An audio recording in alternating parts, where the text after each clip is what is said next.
to Brian Lamont with the Rat Fest, and hi, I'm here at Blind Winer in Washington, D.C. with the founder of the Hip Hop Museum.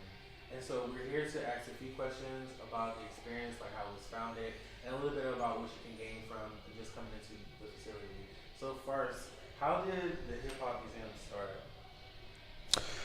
Well, Dave knows I had a midlife crisis 2 years ago where I just tried to find something a little more tangible to get into. I was doing some investing at the time, and I thought, what better way to kind of find a project of passion than to get more into hip hop? And I found this little Biggie Smalls doll, and sure enough, it was this $12 doll I bought was worth $1,000. And it launched me into this crazy kind of collection that I accrued over the course of 2 years. And I guess the sun, the moon, and the stars all aligned. Yeah. A year ago, Dave, who was from this area, and we met, and I had him on my radio show a couple times, and we got talking, and I told him the idea, and a couple months before we actually launched, I showed him some of the the actual displays, and he said he was willing to be a part of it, and that's how we got to where we're at. So we want a little bit about your radio show as well. Well, every single Friday for the last year and a half, we've used my show as an excuse to interview the kind of hip-hop legends and unbox memorabilia for the museum. So when we had Dave on, he was just one of the many hip-hop legends who we were, talking about his career and then, inducting him into the museum. But because he, unlike many of the other hip-hop legends, lives in this area, Right.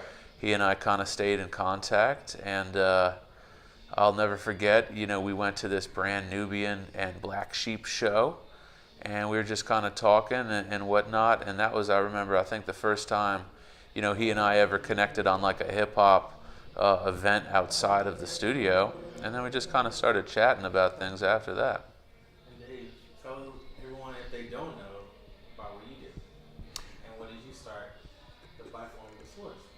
I am the original, founder and creator of the Source magazine, which I started in 1988 as a newsletter out of my college dorm room while I was hosting a radio show on the radio station in college, actually at Harvard. Grew up here in D.C., but went to school up there for college, and basically, built the Source, as most of you may know, into what was the definitive media outlet and publication and brand for the hip hop world throughout the 90s and early part of the 2000s. I left maybe 12 years ago.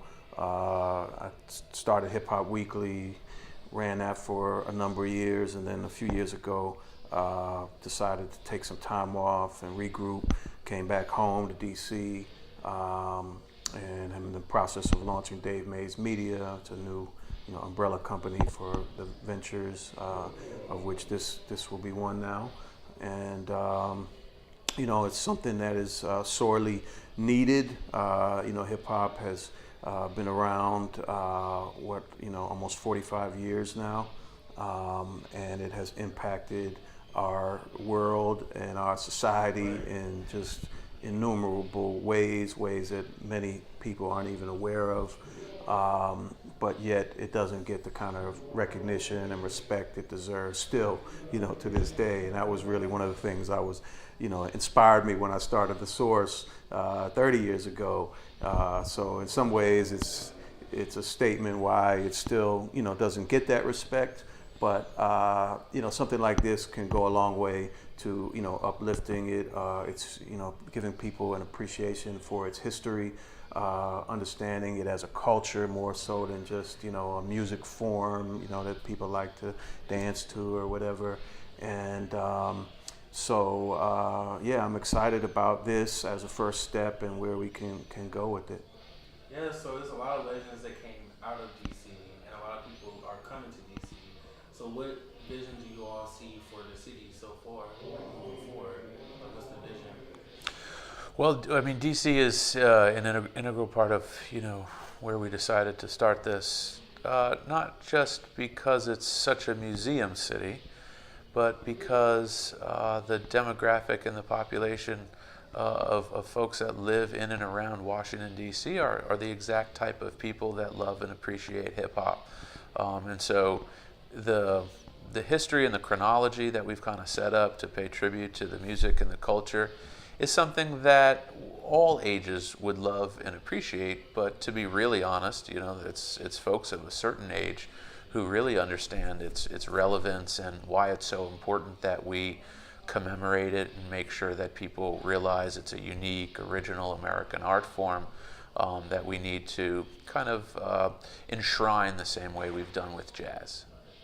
And why the blind wino? Why this location?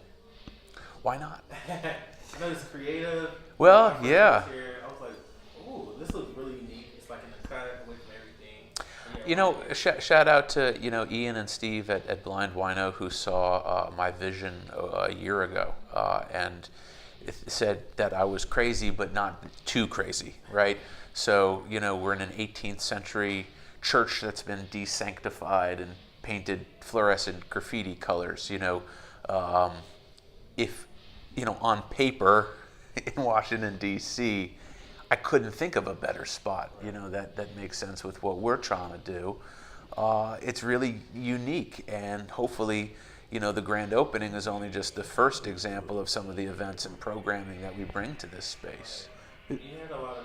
I was just going to say, it also a facility that kind of allows for the kind of experience that we're looking to create with the museum. I mean, it's more than just an exhibit that you walk through and look at. There are, of course, interactive parts of the exhibit, but also we have other programs that we're, running in, kind of in tandem with it. We had, live performances from, some of the great hip hop legends for the opening. We have some other things like that coming up.